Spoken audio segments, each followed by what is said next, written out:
Quisiera saber si se ve en mi pantalla. Sí, doctor, sí se ve. Ok, ¿se sigue viendo? Sí, doctor. Sí, doctor. Ya está, perfecto. Ok, entonces, buenas tardes. Empezamos la actividad del día de hoy. Eh, Enfoque del paciente por problemas y principales síndromes reumatológicos. Soy el doctor Alfaro del Hospital Almenara. Es muy importante este tema porque es la manera como debemos nosotros enfrentarnos a pacientes, en líneas generales a todos los pacientes, pero en particular y en especial a aquellos pacientes que tienen problemas complicados, ¿no? Esta evaluación por problemas nos va a permitir, con un determinado orden, tener una mejor aproximación diagnóstica del paciente, porque esa es la idea de de este proceso de problemas, ¿no? La utilidad principal está en la identificación de los problemas principales del paciente para poder llegar a un diagnóstico, en lo posible etiológico, y con ese, digamos, de ese medio, de esa manera, podamos dar una aproximación terapéutica más racional.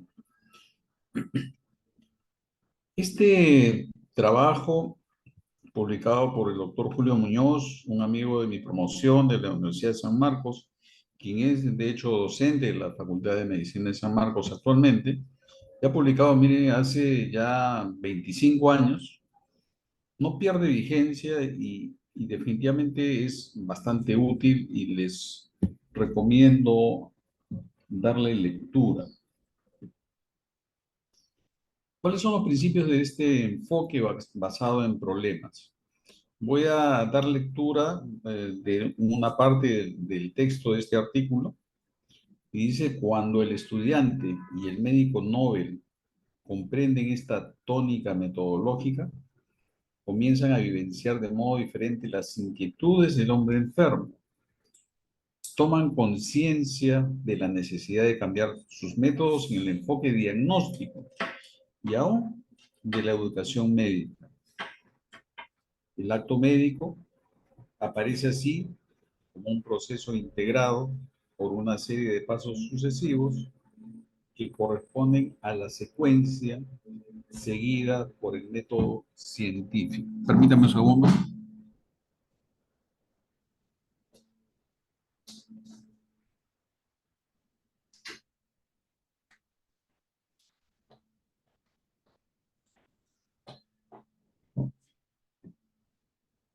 Entonces, el acto médico, dice, aparece así como un proceso integrado por una serie de pasos sucesivos que corresponden a la secuencia seguida por el método científico. La identificación de problemas de salud le permite al médico seguir un camino de razonamiento y buscar de manera ordenada la información teórica necesaria para resolver el diagnóstico y actuar en consecuencia. ¿Ok? Entonces, en, esta, en este texto, ¿qué aspectos son los importantes, lo más importante, lo más destacado? Dice: el acto médico aparece así como un proceso integrado por una serie de pasos sucesivos que corresponden a la secuencia seguida por el método científico. ¿Ok? Entonces, y esto debe ser de manera ordenada y debemos de buscar la información teórica necesaria. Y como dice acá en la última parte, actuar en consecuencia. O sea, si planteamos un determinado diagnóstico basado en el razonamiento, pues entonces debemos de proceder a tomar una actitud con respecto a lo que estamos nosotros concluyendo. Entonces, ¿Cuáles son estos problemas?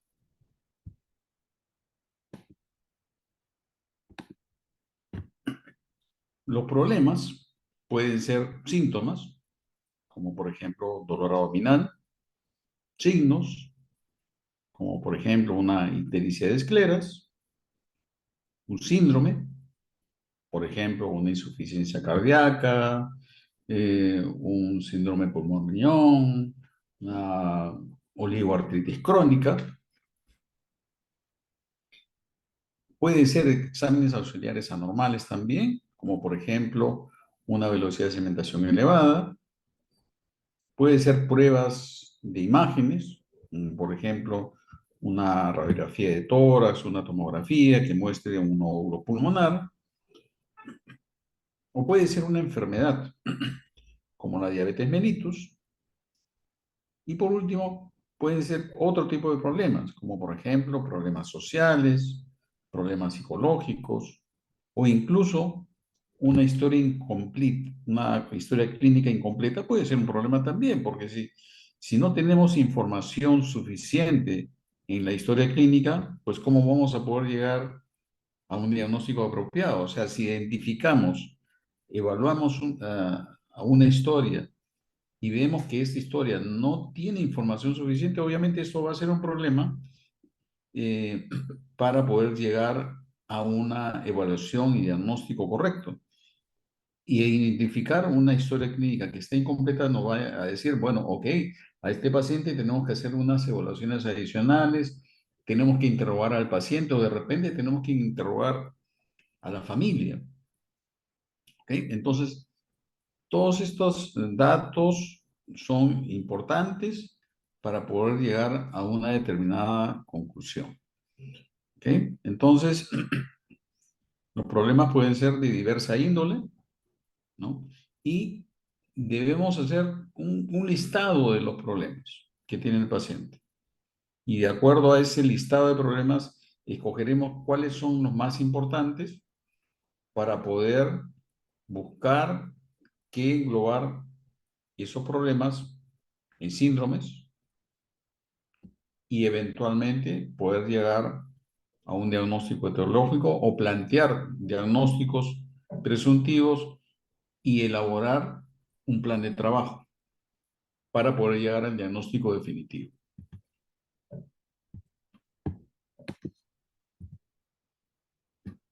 Entonces, una premisa fundamental en la elaboración de lista de problemas, por eso lo estaba diciendo, escriban los problemas que tiene el paciente, ¿no? Elaboración de una lista de problemas es llevar cada problema al nivel más alto de resolución diagnóstica, con las evidencias disponibles en un momento dado, agrupadas en síndromes de preferencia, y si esto es posible, y si esto no es posible, pues entonces seleccionar un grupo de problemas guía, o sea, no necesariamente, bueno, por ejemplo, un síntoma, un signo, un resultado de laboratorio, etcétera, para ir sustituyéndolo por un diagnóstico etiológico cuando éste haya sido confirmado. ¿Ok? Entonces debemos de tratar de agrupar nuestros problemas en síndromes, de preferencia.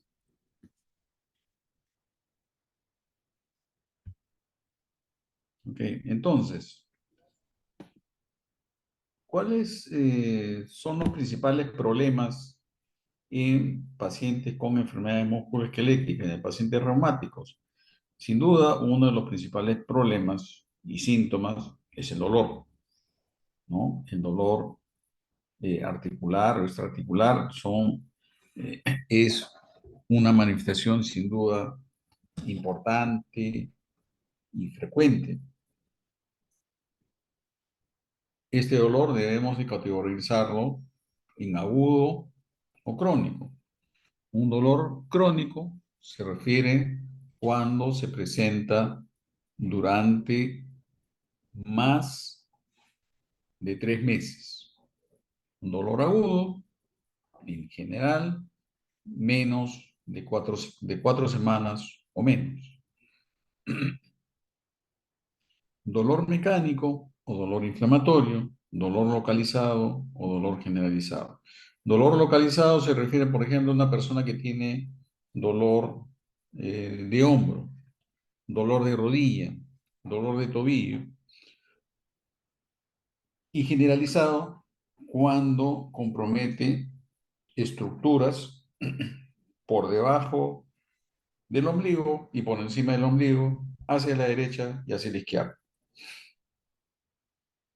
¿Ok? Entonces, es importante estas características que nos van a orientar hacia una determinada patología. La rigidez matutina es también una característica importante de las patologías articulares y usualmente es esta rigidez en las mañanas. El tiempo de rigidez es un punto importante que nos va a permitir diferenciar entre una patología mecánica o degenerativa de una patología inflamatoria, ¿no? Como regla general, la rigidez matutina menor de 30 minutos es característica de las patologías degenerativas o mecánicas, y la rigidez matutina mayor de 30 minutos no sugiere una patología de tipo inflamatorio. Es importante también mencionar que estas son reglas y las reglas, como ya saben, tienen sus excepciones. Una persona que tiene una patología inflamatoria puede tranquilamente tener rigidez matutina menor de 30 minutos. Entonces, estos datos no son pues absolutos. Siempre va a haber la posibilidad de excepciones y eso es algo que ocurre con frecuencia. Pero cuando una persona tiene una rigidez matutina de más de 30 minutos, la posibilidad que esto sea un problema degenerativo o mecánico es poco. Es muy poco probable que una persona que tenga este tipo de patología que tenga una rigidez más de 30 minutos. Casi es una regla que en menos de 30 minutos dura ese tipo de problemas. Igual, edema o tumefacción localizado o generalizado también nos puede permitir diferenciar en entidades.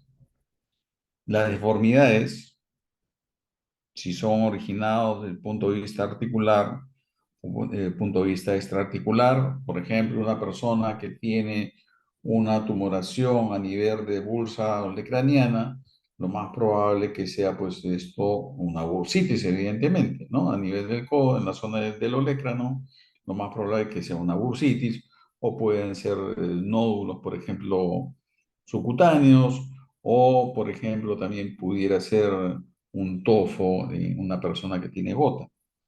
En cambio, si ocurre, por ejemplo, una tumefacción, ¿no? de una determinada articulación, es una tumefacción difusa o a nivel de la línea articular, pensaremos más pues, en una patología articular. La debilidad muscular es otro síntoma de los pacientes reumáticos y debemos diferenciar esta debilidad por su localización del punto de vista proximal o distal. Y esto es importante porque, por ejemplo, las personas que tienen una miopatía inflamatoria y también, de hecho, las no inflamatorias, la debilidad es fundamentalmente proximal. En cambio, si una persona tiene debilidad más bien distal, ¿no? Una disminución de fuerza en las manos, en los pies, pensaremos más en una patología de tipo neuropático, ¿no? De origen neuropático. Si la fatiga o el cansancio es permanente, pensaremos en patologías de tipo inflamatorio, por ejemplo. Pero también fatiga permanente Se puede presentar en personas que tienen fibromialgia. Limitaciones del movimiento. Si la limitación del movimiento es localizada o se refiere a la limitación de movimiento de una sola o de pocas articulaciones, va a ser distinto a que esta limitación afecte a más de una articulación, ¿no? Que haya múltiples articulaciones con limitaciones de movimiento. Esto nos indicará pues una patología usualmente pues, poliarticular. Las manifestaciones cutáneas son muy frecuentes en patologías autoinmunes sistémicas, artritis reumatoide, lupus, dermatomiositis, esclerosis sistémica, síndrome de Sjögren, etcétera, etcétera, ¿no? Van a ser manifestaciones muy frecuentes. Las lesiones eritematosas en estas patologías pues son frecuentes. Y la fotosensibilidad expresada como una mayor sensibilidad a la exposición a radiación solar, como por ejemplo prurito o aparición de lesiones eritematosas con exposición al sol por poco tiempo, nos pueden, digamos, orientar también pues a un determinado tipo de patología. La fotosensibilidad no es exclusiva de las personas que tienen lupus. Las personas con dermatomiositis, por ejemplo, también tienen fotosensibilidad. Los síntomas inespecíficos o síntomas generales son muy importantes y son muy frecuentes en patologías autoinmunes sistémicas, en especial en pacientes con lupus y vasculitis sistémicas primarias asociadas a ANCA. De hecho, el hacer una evaluación de estos síntomas forma parte siempre y debe formar parte siempre de la evaluación y el seguimiento de estos pacientes.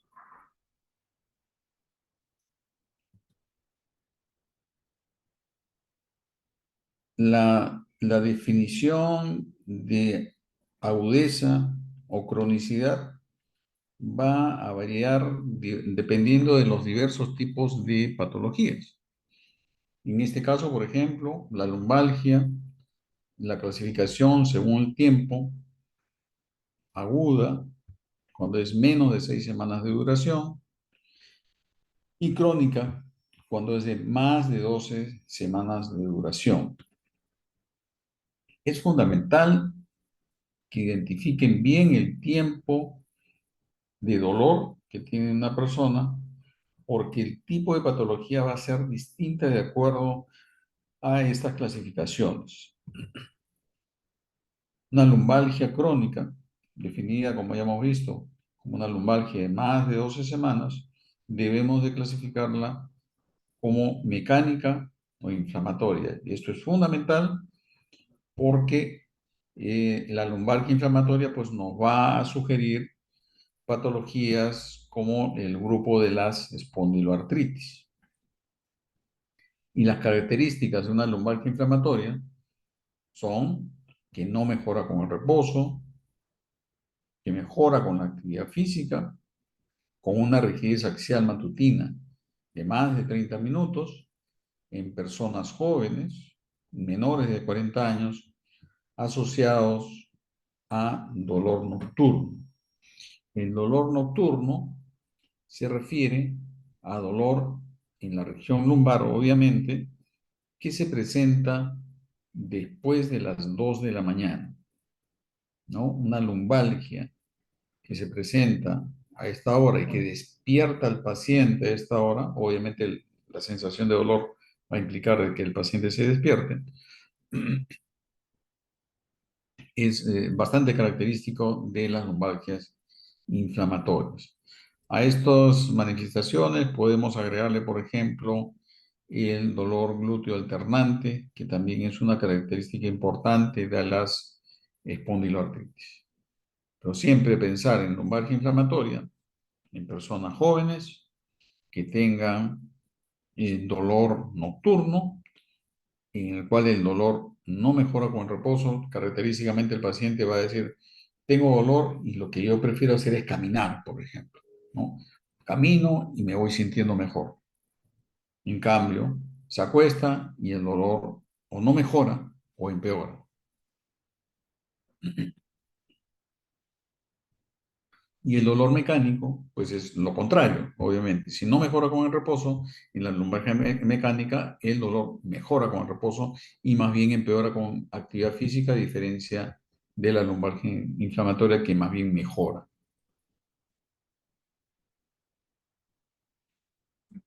Un proceso inflamatorio, ¿no? Tiene cuatro características en general, ¿no? Calor, tumor, rubor, dolor, ¿no? Lo que sabemos, aumento de temperatura en la zona afectada, aumento de volumen, eritema y dolor. Dolor ya sea espontáneo o dolor a la palpación.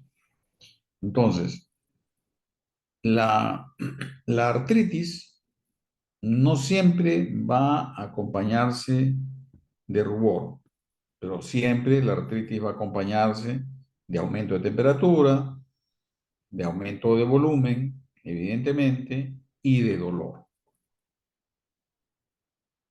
¿no? Pero algunas personas pueden tener, a pesar de tener tumefacción articular, pueden no tener dolor, ¿no? Eso no es frecuente, pero es algo que podemos encontrar. Lo que sí siempre es invariable, pues que haya aumento de temperatura y aumento de volumen. Sin aumento de volumen no hay artritis, evidentemente. Cuando una persona con artritis tiene eritema, entonces esto ocurre usualmente en pacientes que tienen cuadros de artritis aguda, una artritis séptica, por ejemplo, una artritis por microcristales, ya sea pirofosfato cálcico o una crisis gotosa, pero por ejemplo una artritis reumatoide no da eritema, sí aumento de volumen, aumento de temperatura, ¿no? Dolor, obviamente, pero no eritema. Entonces, el eritema es característico usualmente de las artritis agudas, ¿no? En cuadros de artritis crónicas usualmente no hay eritema. Las artritis debemos de clasificarla por el número de articulaciones, entonces tenemos que ponerle un nombre, monoartritis, oligoartritis o poliartritis. Monoartritis obviamente cuando es una sola articulación afectada, oligoartritis cuando está afectada 2 a 4 articulaciones y poliartritis cuando está afectado 5 o más articulaciones. Y para poder decir esto, obviamente tenemos que hacer un examen físico adecuado para poder calificar apropiadamente una determinada patología, ¿no? Hay que tener presente que no existe el síndrome doloroso articular, ¿no? Lo que puede haber es monoartralgia, poliartralgia, oligoartralgia o monoartritis, oligo o poliartritis. ¿Ok? Un síndrome doloroso articular no nos dice absolutamente nada. Es un término equivocado al 200%. Esto no existe. ¿Ok? Entonces, ustedes tienen que calificar a una persona que tiene dolor articular, si este dolor articular es o no inflamatorio, y si es inflamatorio, si es una mono, oligo o poliartritis. Y adicionalmente, a este nombre, mono, oligo, poliartritis, debemos de poner el apellido aguda o crónica. Aguda, cuando es de 2 semanas o menos, y crónica, cuando es de 6 semanas o más. Entonces, síndrome de monoartritis aguda, síndrome de monoartritis crónica, ¿no? Síndrome de oligoartritis aguda, etcétera, etcétera. ¿Ok?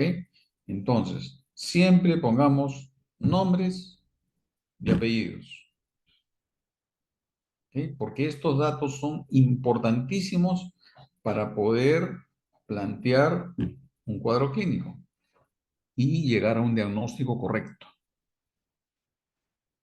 Definitivamente no es lo mismo un cuadro de monoartritis aguda que una monoartritis crónica.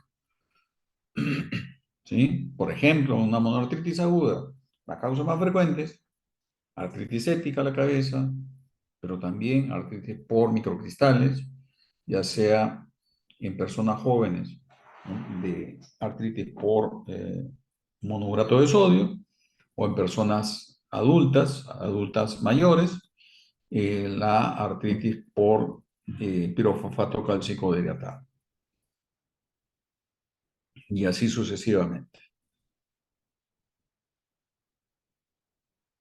El síndrome de pulmón-riñón es una característica, es un cuadro clínico muy importante que debemos de tenerlo presente, que son pacientes que vienen agudamente enfermos, ¿no? Un síndrome de pulmón-riñón, nunca van a ver a un paciente que está caminando por sí solo, tranquilo, sin que, ¿no? Leyéndose un periódico. Son pacientes que están críticamente enfermos, que están con disnea, ¿no? Que están con un malestar importante, y estos pacientes van a verlos definitivamente en emergencia.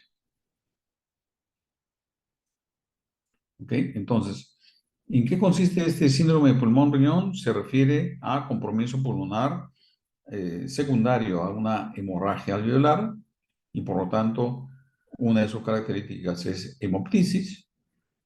Producto de la hemoptisis hay una caída brusca de hemoglobina. Una disminución de hemoglobina de más de 2 gramos es una caída significativa e importante. Y esto ocurre en pocos días, de hecho. Y en la evaluación por imágenes debemos de solicitar de preferencia una tomografía de alta resolución, pero también pues una radiografía de tórax nos puede ayudar en caso de que no haya la posibilidad de una tomografía. Vamos a encontrar pues un infiltrado difuso alveolar. Entonces, hemorragia alveolar asociado a una glomerulonefritis rápidamente progresiva es lo que caracteriza al síndrome de pulmón-riñón.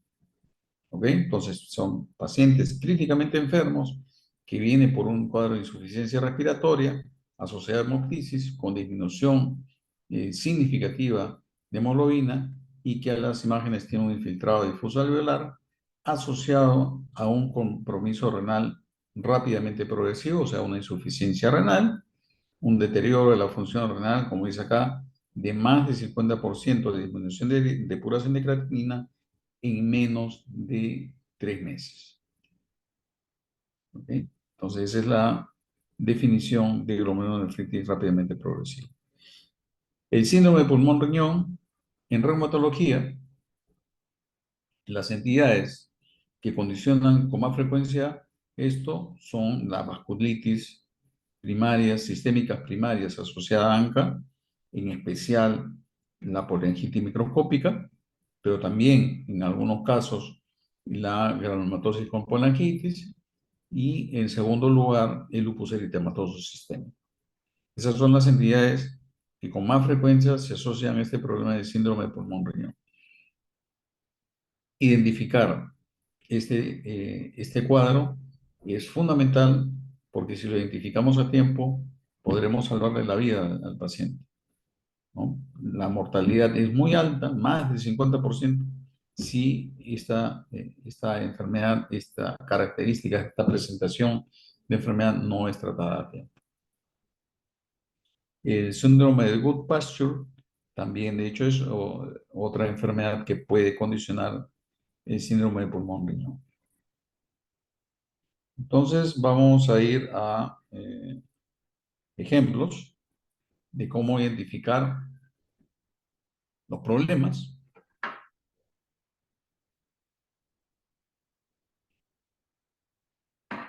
y cómo darles un nombre apropiado a los problemas.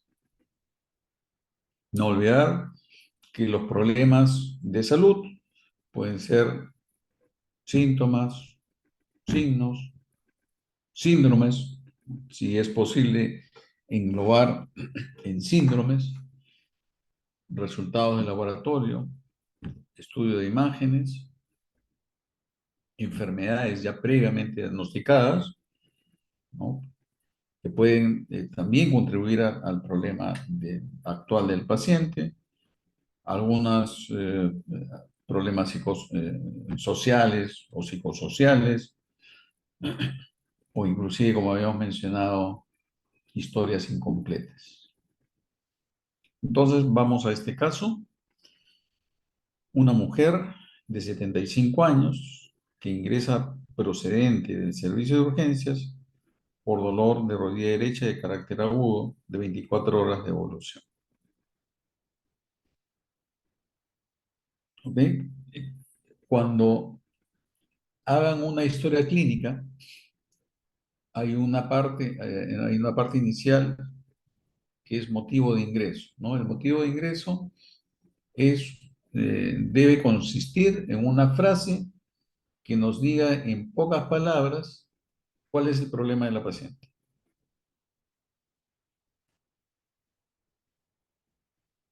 Muy bien. Entonces, esta señora de 75 años es ama de casa, reside en el campo, viuda de hace 2 años, tiene 3 hijos, antecedentes de importancia, hipertensión arterial de larga evolución, que recibe tratamiento farmacológico, no tiene diabetes, no tiene dislipidemia, no tiene hiperuricemia, no refiere alergia a medicamentos. Siempre a todo paciente debemos de hacerle estas preguntas, sobre todo la parte de alergias. No tiene intervenciones quirúrgicas y el tratamiento que habitualmente recibe, ¿no? Lo que usted está viendo acá.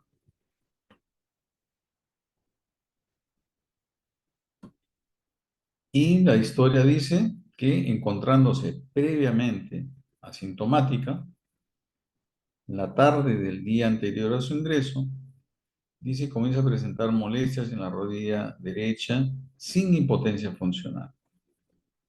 Al día siguiente, al levantarse por la mañana, refiere un dolor severo en la rodilla con impotencia funcional, aumento de volumen, calor local y fiebre de 38 grados centígrados, motivo por el cual acude a urgencias. No refiere un traumatismo previo al evento actual y tampoco refiere que haya tenido episodios similares.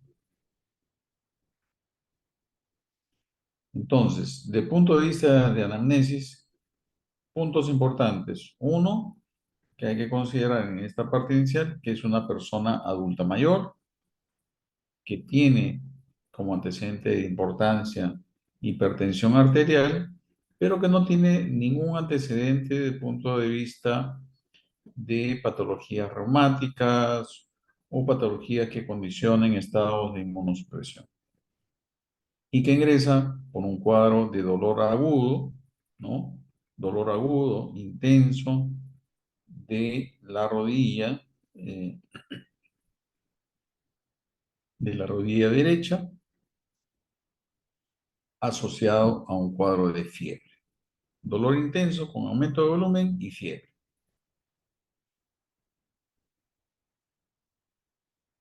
El examen físico lo que muestra es que está consciente, está orientada, su presión arterial, la sistólica en 140, el límite superior, la diastólica muy bien, frecuencia cardíaca está bien, la temperatura dentro de lo normal, 36,4, cardiovascular bien, piel normal, cabeza y cuello normal.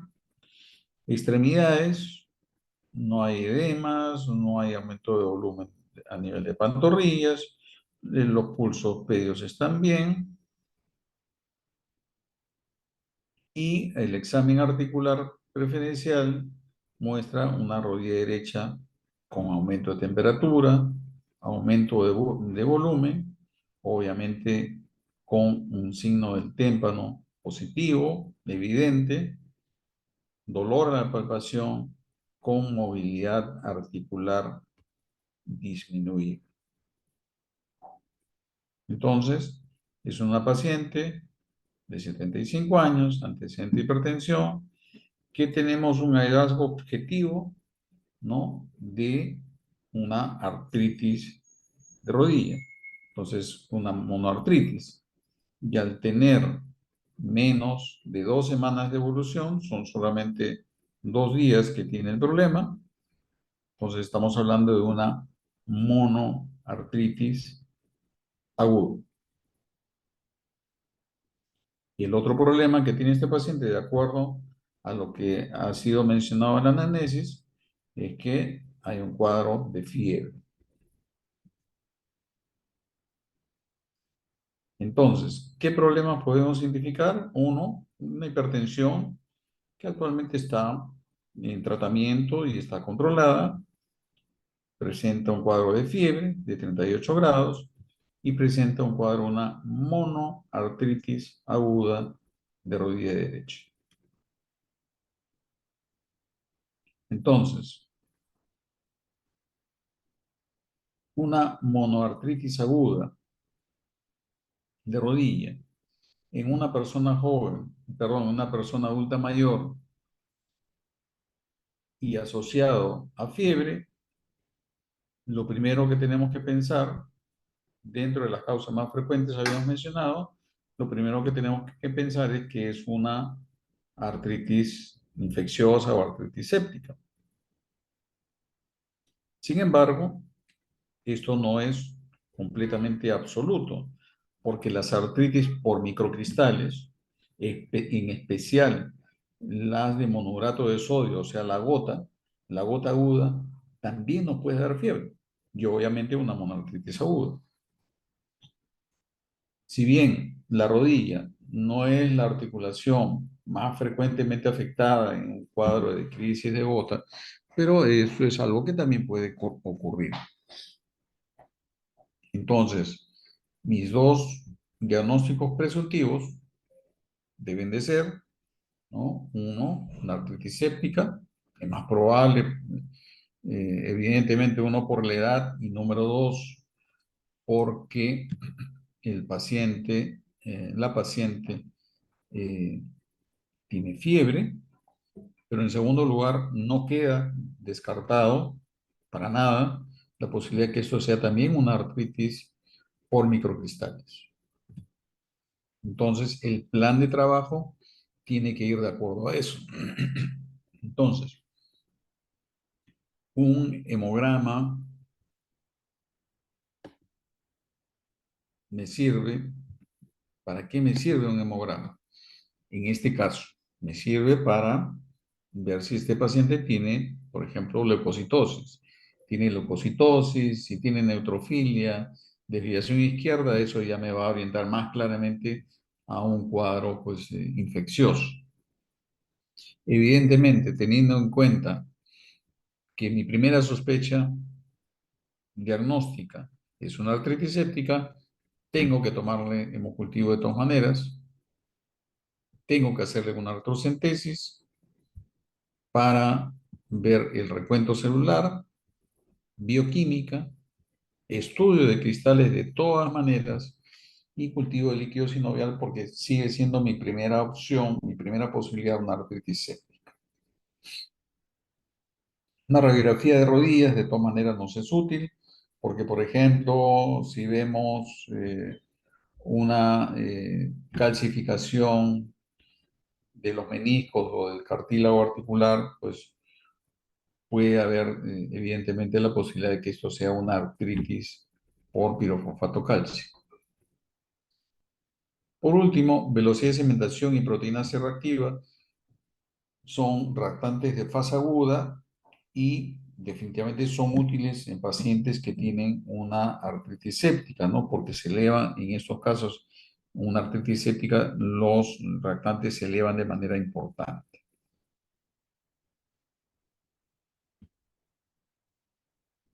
Entonces, teniendo en cuenta el plan de trabajo, pues entonces debemos de evaluar nuestros resultados.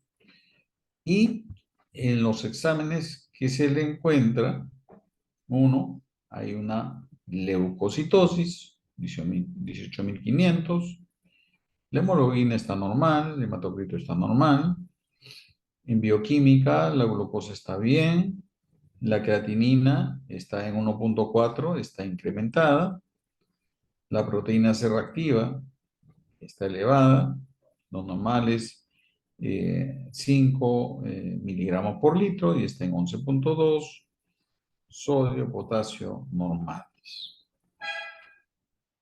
Entonces, en esta paciente que tiene hipertensión arterial de base, que tiene un cuadro de fiebre, una monoartritis aguda de rodilla, ahora podemos agregar como problemas de que tiene una leucocitosis, PCR elevada, pero además de que tiene una retención nitrogenada.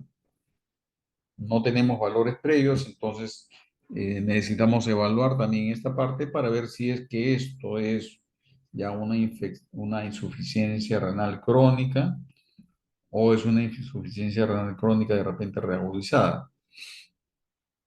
Y eso habría que evaluar adicionalmente. ¿Esto va a contribuir al diagnóstico actual? Evidentemente que no, pero es un problema también que debemos de evaluar, porque de repente necesitamos dar algún tipo de tratamiento que pudiera implicar alguna nefrotoxicidad y por lo tanto tenemos que considerar definitivamente esto también como un problema. Entonces, teniendo en cuenta estos factores, ¿no? Un paciente con monoartritis aguda, con leucocitosis, esto me está reforzando más la posibilidad de que esto es una artritis por una artritis infecciosa. Como parte del plan de trabajo, se indicó hacer una artrocentesis y la glucosa en líquido sinovial estaba en 82 miligramos por decilitro. Normalmente, pues la glucosa en sangre es mayor que la glucosa en líquido sinovial. Si hay una reducción del 50% de los niveles de glucosa, ¿no? Si hay menos del 50%, esto es sugestivo de una artritis séptica. Vemos acá que no hay una reducción de más del 50%. La radiografía de rodillas nos muestra un ligero aumento del espacio articular y en la artrocentesis vemos que el recuento celular muestra 58.100 células. El microscopio de luz polarizada, el microscopio electrónico, que es para evaluar justamente cristales, no se observaron.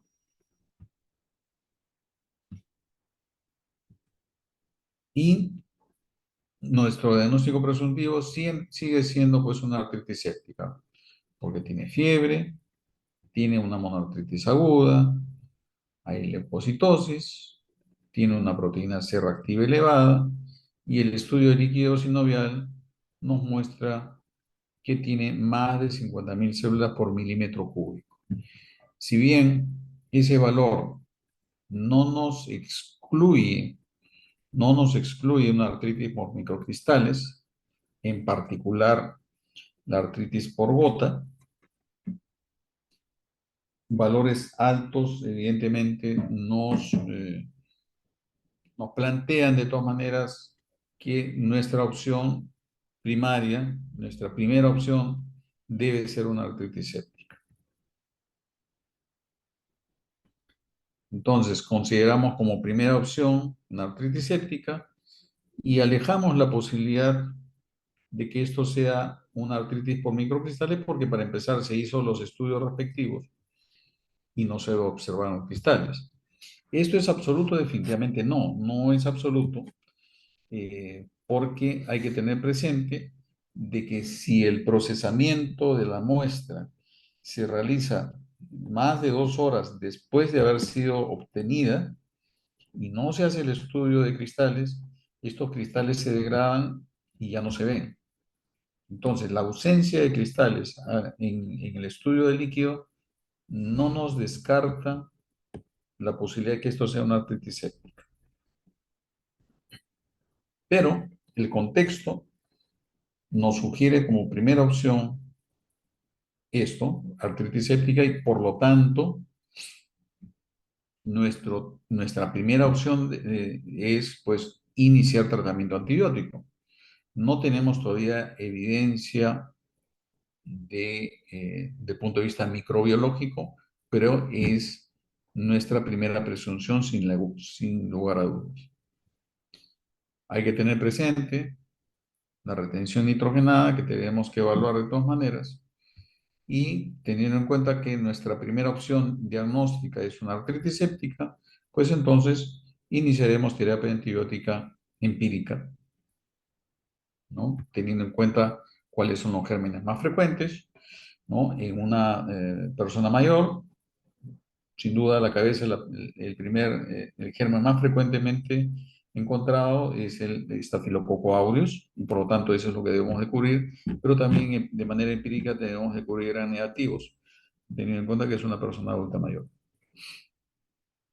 Podemos darle, por ejemplo, una cefalosporina de tercera, o podemos darle de repente oxacilina como primera opción, ¿no? Y ya se decide de acuerdo a lo que uno sospecha, ¿no? Y hay que esperar, obviamente, el resultado del cultivo del líquido sinovial y del hemocultivo para precisar la terapia antibiótica definitiva según el antibiograma.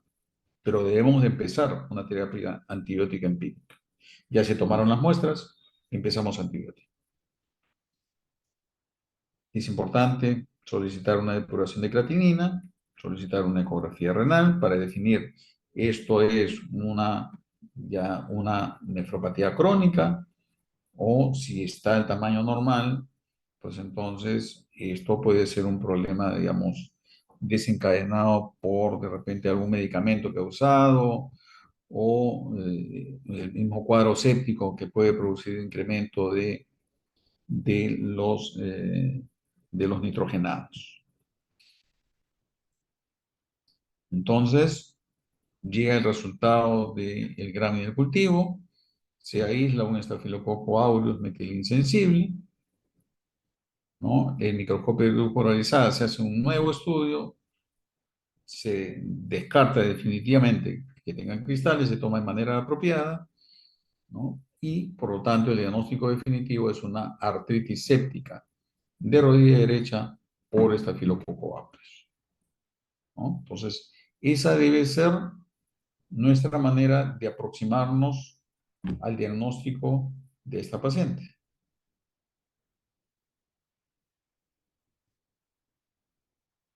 ¿Ok? Entonces, pasaremos a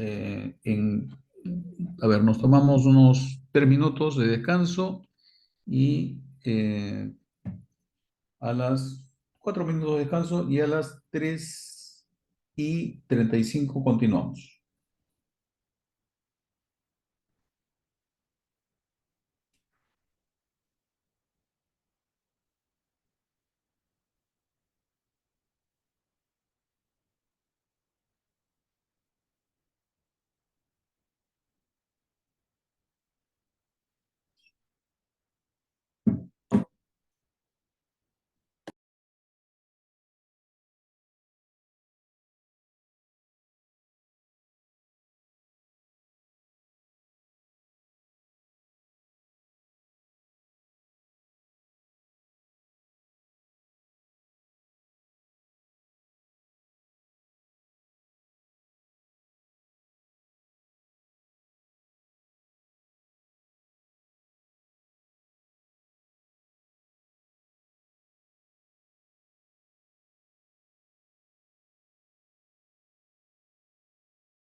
continuamos entonces con el tema.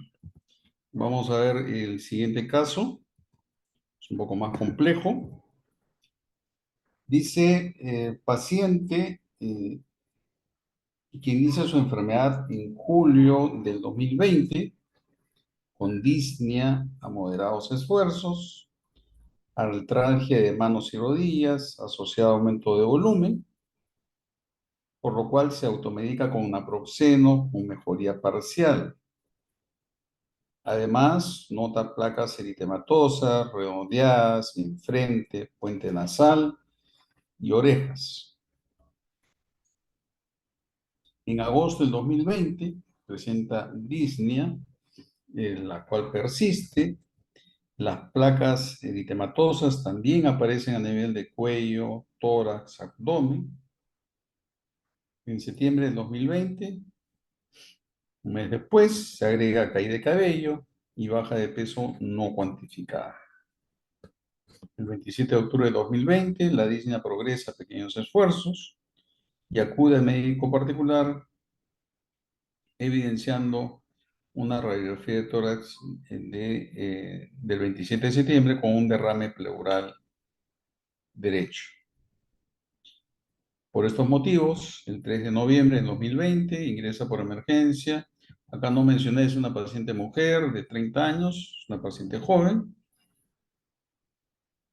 que ingresa por emergencia en mal estado general, taquicárdica, con lesiones eritematoidescamativas y anulares en cara anterior de tórax, lesiones papuloeritematosas en frente, rash malar, alopecia difusa, murmullo vesicular abolido en todo el hemitórax derecho, con sinovitis de interfalanges proximales y metacarpofalángicas de ambas manos, con dolor a palpación, con un recuento articular alto, 12 de 28 tumefactas, dolorosas, perdón, y 10 de 28 tumefactas. Ok, entonces, teniendo en cuenta los síntomas, esta paciente presenta compromiso articular desde julio del 2020 hacia noviembre de 2020. Tiene un cuadro definido por el examen físico de una poliartritis, ¿no? Tiene 5 a más articulaciones y teniendo en cuenta el tiempo de enfermedad es una poliartritis crónica. Los exámenes del 3 de noviembre muestran una hemoglobina normal, hay una plaquetopenia, ¿no? Está en 82.000, lo definimos como una plaquetopenia moderada porque está en valores entre 50.000 y 100.000. Los leucocitos están normales, linfocitos en 1023 están dentro de lo normal, la proteína C reactiva elevada, creatinina normal, urea normal, deshidrogenasa láctica normal, fosfatasa alcalina aumentada casi al doble, gamma-glutamil aumentada casi 4 veces más de lo normal, la TGO en 41 normal y TGP ligeramente elevada, con albúmina normal, BK en esputo negativos y la tomografía de tórax que confirma pues lo que se había visto en la radiografía, ¿no? Que muestra un derrame pleural derecho masivo. Entonces, esta paciente tiene un dolor poliarticular de 4 meses de evolución, en el examen físico se muestra que tiene tumefacción articular, por lo tanto, después, como hemos mencionado, una poliartritis crónica, tiene eritema facial y en tórax. Este eritema está localizado, ¿no? A nivel malar, pero también tiene otras lesiones a nivel del tórax que son de tipo eritematoidescamativas y algunas papuloeritematosas.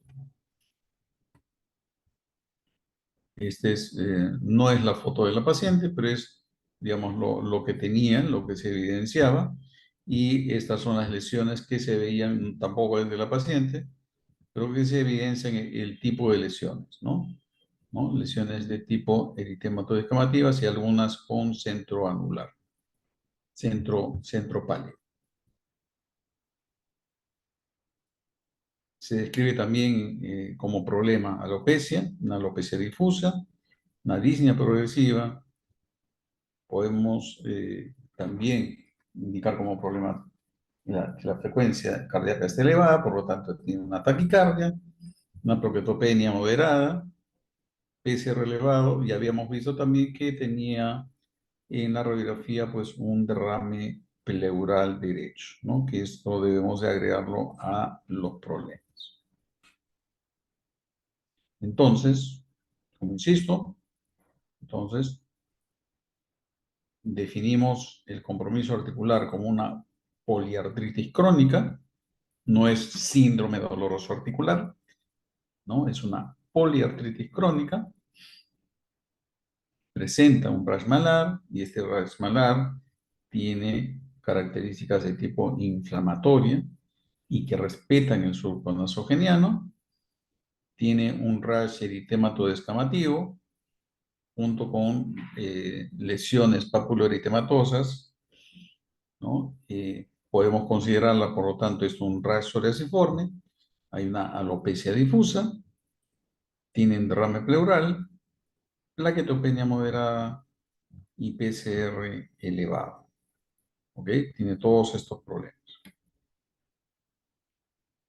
Entonces, todos dirán, bueno, esto ya es lupus, ¿no? Facilito, tiene rasmalar, tiene artritis, tiene alopecia, tiene serositis, tiene plaquetopenia, pero no todo en medicina es así tan fácil, ¿no? Siempre hay que considerar diagnósticos diferenciales. Entonces, ¿qué es lo que debemos hacer en un paciente que tiene tantos problemas que podemos evaluar? Escogemos dos o tres problemas principales de todos estos y buscamos qué cuadro clínico o qué enfermedades pudieran explicarnos eh, las manifestaciones que va presentando la paciente. ¿Ok? Entonces podemos tomar como manifestación principal de repente una poliartritis crónica, un rash malar, podemos tomar como punto de partida derrame pleural para el análisis, o podemos de repente usar la plaquetopenia moderada, ¿no? Entonces, usemos, digamos, lo más importante que tenga el paciente, lo que en todo caso nosotros consideremos como más importante, y busquemos las opciones diagnósticas. Entonces, por ejemplo, un paciente, este paciente tiene poliartritis crónica y buscamos qué causas hay de poliartritis crónica. Una artritis por microcristales puede dar una poliartritis crónica, sí, sobre todo los pacientes con artritis por microcristales de pirofosfato, o la gota en sí también, una gota atofasia crónica, puede hacer formas de poliartritis crónica. Una artritis psoriásica, la forma poliarticular, evidentemente sí, también. Obviamente la artritis reumatoide como enfermedad tipo de poliartritis crónica debemos de considerar. El lupus eritematoso sistémico, que también nos puede dar este tipo de cuadros. El síndrome de Sjögren, pero también neoplasias. ¿Podemos incluir acá también alguna otra enfermedad? Sí, por ejemplo, podemos poner alguna enfermedad viral que pueda producir una poliartritis crónica, sí, por ejemplo, el parvovirus de 19. Entonces, hacemos nuestra lista de cuáles son las causas de poliartritis y vemos cuáles son más probables. Y dentro de lo que escojamos como problema principal, busquemos explicación de el Segundo problema que planteemos, por ejemplo, serositis. ¿Una artritis por microcristales se asocia a derrame, a serositis, a derrame pleural? Evidentemente no. Por lo tanto, esto queda descartado. La artritis psoriásica se asocia a serositis pleural. No. Entonces, lo descartamos. ¿La artritis reumatoide nos puede dar derrame pleural? Definitivamente que sí. ¿El lupus? Obviamente que sí. ¿El síndrome de Sjögren nos puede dar serositis? Por supuesto que sí. ¿Y las neoplasias, los linfomas o cáncer de pulmón? Sin lugar a dudas, también nos puede dar derrame pleural. Entonces, nos quedamos con estas cuatro opciones: artritis reumatoide, lupus, Sjögren, neoplasias. Nos puede explicar estos dos problemas. Entonces, vamos a un tercer problema. Esto es para mostrarles que esta página es súper importante y súper útil para hacer búsqueda bibliográfica y también para tratar de resolver algunos problemas. Por ejemplo, acá puse síndrome de Sjögren y efusión pleural. Puse búsqueda, salieron 55 resultados y acá muestra pues que sí, efectivamente, ¿no? Por si había alguna duda, ¿no? Las personas con Sjögren primario también pueden tener efusión pleural. El linfoma también. Linfoma también puede haber efusión pleural. Muy bien. Entonces, vamos al siguiente problema, ¿no? Entonces, habíamos planteado poliartritis crónica, derrame pleural, o podemos usar raíz malar o plaquetopenia, ¿no? Entonces, usamos plaquetopenia. ¿Qué entidades nos puede dar poliartritis crónica, serositis pleural y plaquetopenia? Y en este caso, el síndrome de Sjögren se sale de ese, perdón, la artritis reumatoide se sale de ese contexto y no hay una causa por la enfermedad en sí de la artritis reumatoide que condicione plaquetopenia. Esto puede presentarse, sí, por ejemplo, por uso de medicamentos, pero por la enfermedad en sí no hay este cuadro. Por lo tanto, lo sacamos. El Sjögren sí, pues se asocia a trombocitopenia, es la misma búsqueda que hicimos, ¿no? Trombocitopenia y Sjögren. Entonces sí hay casos descritos de Sjögren y trombocitopenia y por eso lo mantenemos. Entonces, el otro problema que tiene la paciente es el cutáneo. Entonces, poliartritis crónica, serositis pleural, plaquetopenia, le agregamos el rash malar. Y en ese caso, el Sjögren sale de esta lista porque el rash malar no es, y menos aún el rash psoriasiforme, forma parte del cuadro clínico del Sjögren. Y estamos hablando de un rash malar inflamatorio, que es lo característico del lupus, ¿no? Entonces, cada vez más nos estamos acercando al diagnóstico, pero el linfoma todavía no sale de esta lista. Hacemos una búsqueda, linfoma y rash malar, ¿está descrito? Definitivamente que sí, inclusive con compromiso renal. ¿Hay formas de lupus cutáneo subagudo y linfoma descritos? Sí, ahí está. Lupus cutáneo subagudo, como una manifestación paraneoplásica de linfoma no Hodgkin. Entonces, el, el linfoma nos explica hasta este momento el cuadro clínico de la paciente. Sí, el lupus definitivamente también. Entonces, teniendo en cuenta el contexto de la paciente, el diagnóstico presuntivo, en primer lugar, sin lugar a dudas, va a ser el lupus eritematoso sistémico, pero en segundo lugar, no podemos descartarlo, un linfoma, ya sea Hodgkin o no Hodgkin. Y basado en este diagnóstico presuntivo, debemos de hacer nuestro plan de trabajo. ¿Qué pasó en el transcurso?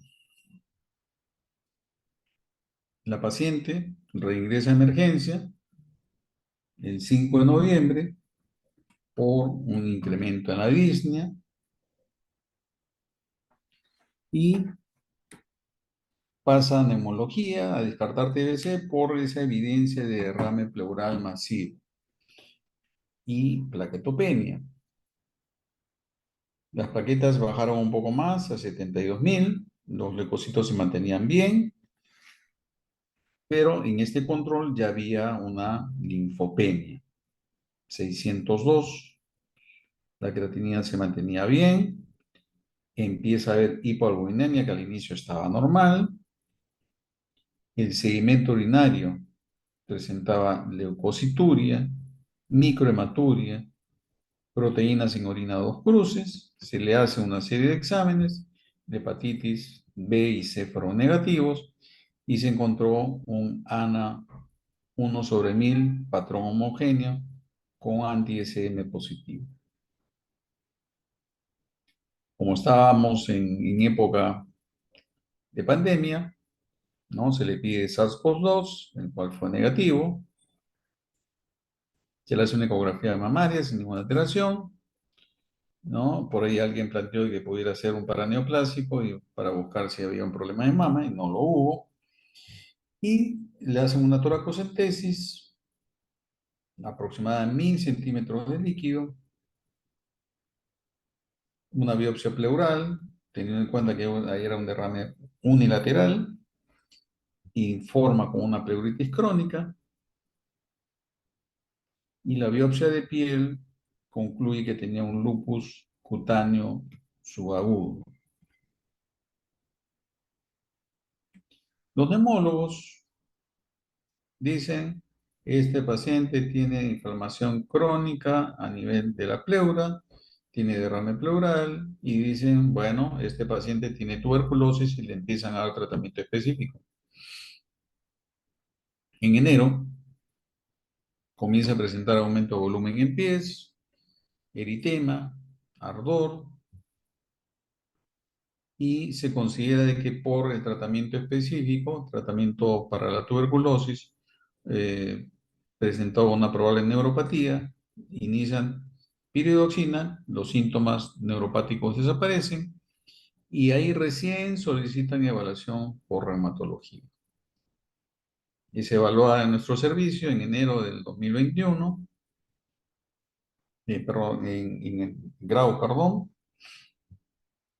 La paciente persistía con disnea, persistía con la alopecia, las lesiones descritas, artritis, y en el grado hacen ya un diagnóstico de lupus, inician hidroxicloroquina, se suspende la terapia antituberculosa, ingresa al Hospital Almenara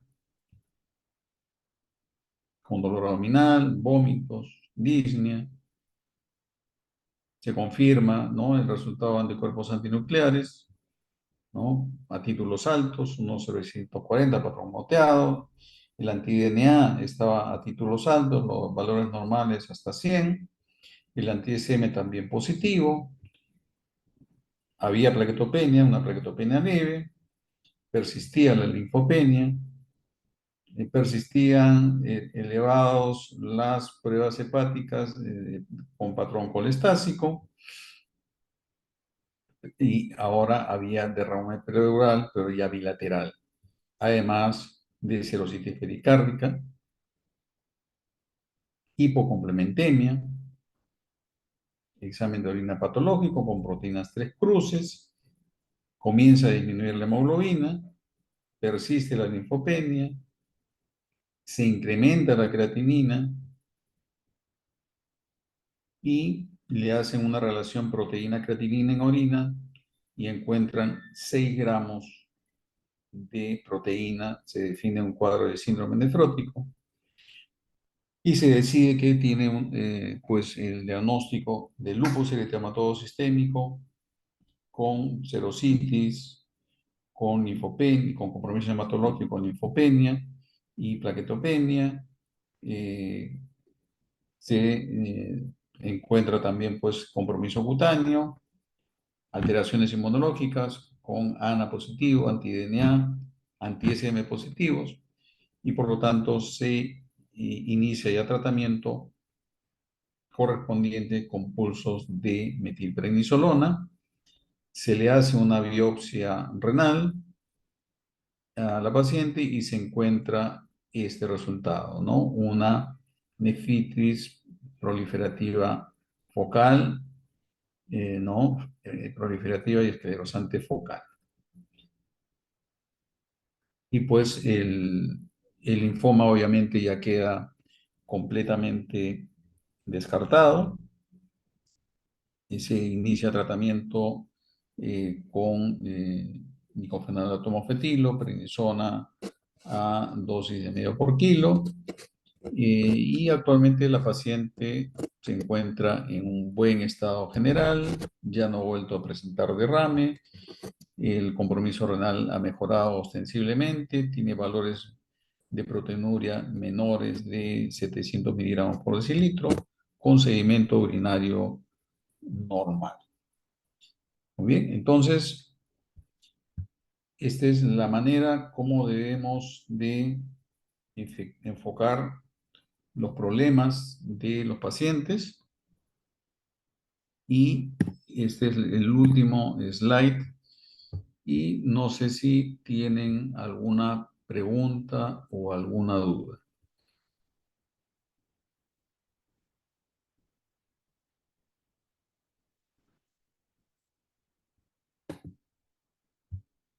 ¿Alguna duda? ¿Alguna pregunta?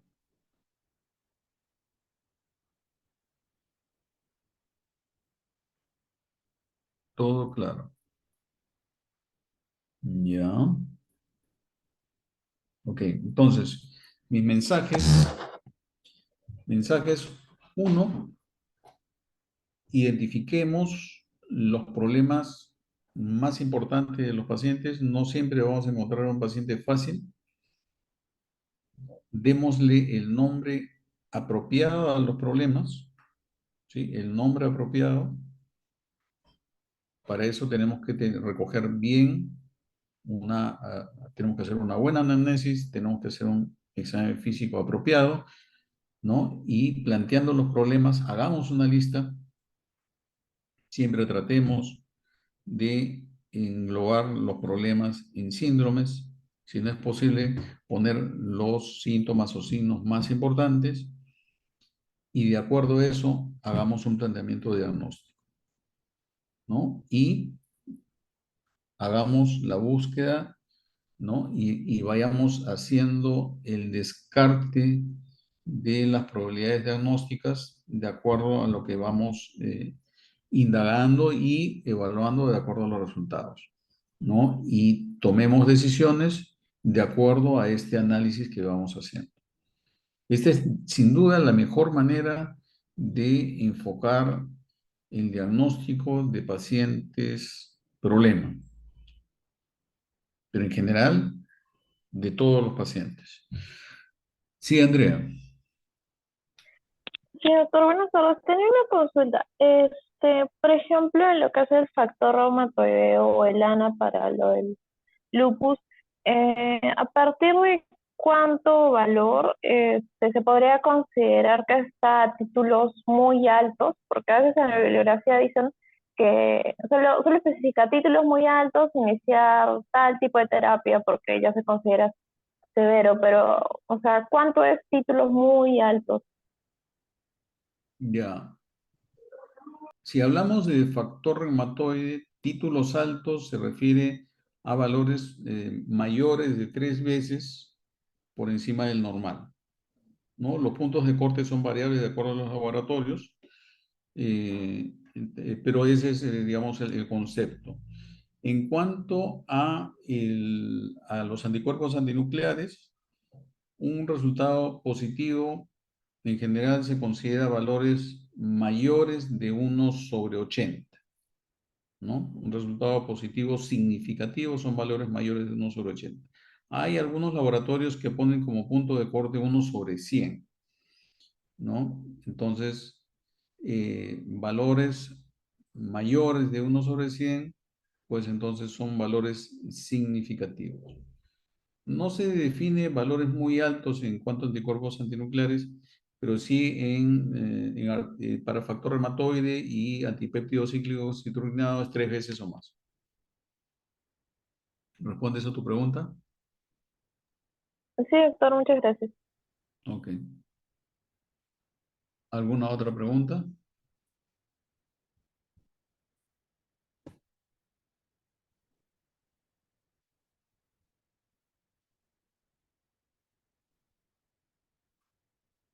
¿Ninguna otra pregunta?